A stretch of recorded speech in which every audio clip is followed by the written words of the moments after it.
The DJI Osmo Action 5, the GoPro Hero 13, the Insta360 Ace Pro 2 or the iPhone 16 Pro Max.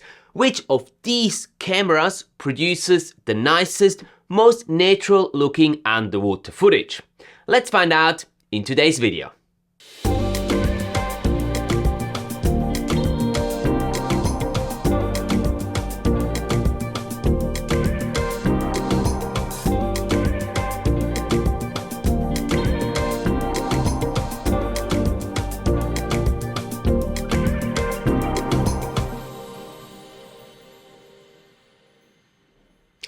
Hey there, you underwater image making enthusiasts. The big comparison day has come and I'm happy to show you some underwater comparison footage of these newly released cameras in the next couple of minutes. As an underwater cinematographer and content creator for the scuba diving and water sports industries, I'm inherently curious to see what underwater footage different cameras can produce. I try to play around with and compare as many cameras with one another as I can get my hands on. And my findings and recommendations are shared here on my channel in order to help you make an informed decision when looking for a new camera to capture your underwater adventures. And besides all the reviews and comparisons, I also share general tips and tricks to help you improve your underwater video skills, resulting in underwater footage that you can be proud of. So if you are interested in underwater videography, hit that subscribe button now and activate the notification bell so you're not missing any future videos anymore. The three action cams I will be comparing to one another in this video have all been just recently released and are the latest and greatest models of each of the respective manufacturers. And to mix things up a little bit, I've also included the iPhone 16 Pro Max into the comparison. Because why not? As you can tell from the title, this is part 1 of a 2-part comparison series. In this first part, I'll show you some clips and have you guess which of the 4 cameras it was taken with. After 10 to 15 seconds, I'll reveal the camera used.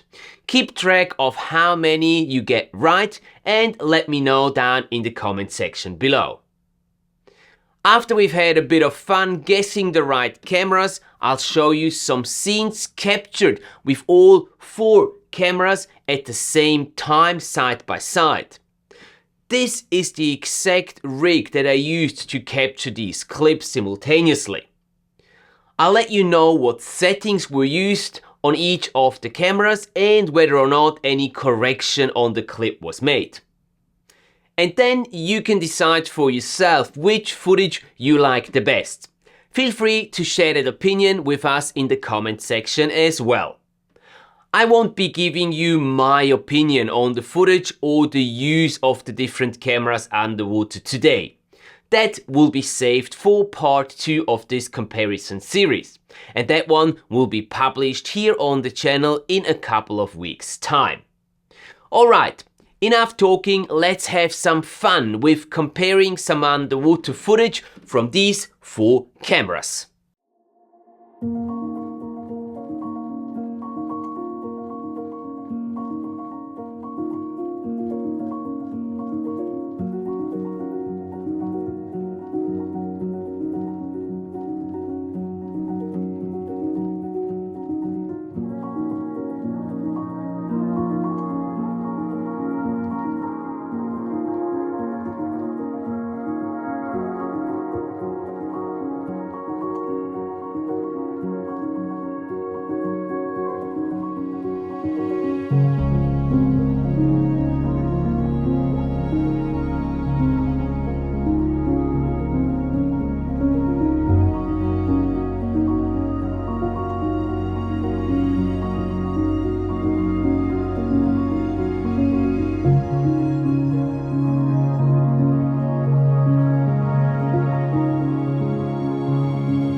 So, how many did you get right in that first part? Let me know in the comment section below. And feel free to share which camera's footage you liked best and why. If you want to learn more about how to capture cinematic footage using any action cam underwater, check out this video next. And make sure you're subscribed so you're not missing part 2 of this comparison, where I'll share my personal opinion on the footage from these cameras and how I liked using each of them underwater. Until next time, have a great week and don't forget to capture your awesome underwater adventures.